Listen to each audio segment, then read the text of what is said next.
كشفت شركة التنمية المحلية أكادير الكبيرة للنقل والتنقلات الحضرية SDL عن موعد وصول أولى الحافلات عالية الجودة أمل واي. وحسب نفس المصدر، فإن شركة سيفامار المستوردة والموزع الحصري للعلامة التجارية الألمانية MAN التي تقوم بتصنيع وتجميع الحافلات المعنية ستقوم بتسليم الحافلات إلى شركة التنمية المحلية بأكادير قبل نهاية ماي 2024. وحسب مصادر مسؤولة، فإن الحافلات ستبدأ فعلياً في العمل فور وصولها، وستجوب الطريق المخصص لها من وسط مدينة أكادير في اتجاه أحياء المنطقة الشرقية للمدينة، والتي تعرف كثافة سكانية كبيرة.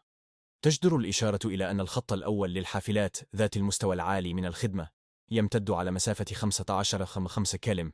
يجوب هذا المحور المهيكل لشبكة النقل العمومي مدينة أكادير على المحور شمال جنوب شرق، رابطا ميناء أكادير بأحياء تكوين عبر العديد من الأقطاب الرئيسية من قبيل المركز الإداري، شارع الحسن الثاني، سوق الأحد، شارع الحسن الأول، القطب الجامعي، حي الهدى، المنطقة الصناعية، تسيلا، ومركز تكوين.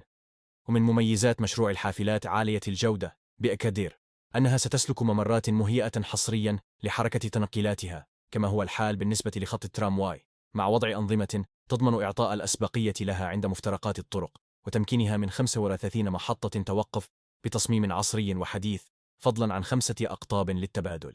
وزير الداخلية عبد الوافي لفتيت كان قد أعلن في وقت سابق عن إطلاق دراسات لإنجاز خطوط الحافلات ذات الجودة العالية في طنجة ومراكش وأكادير.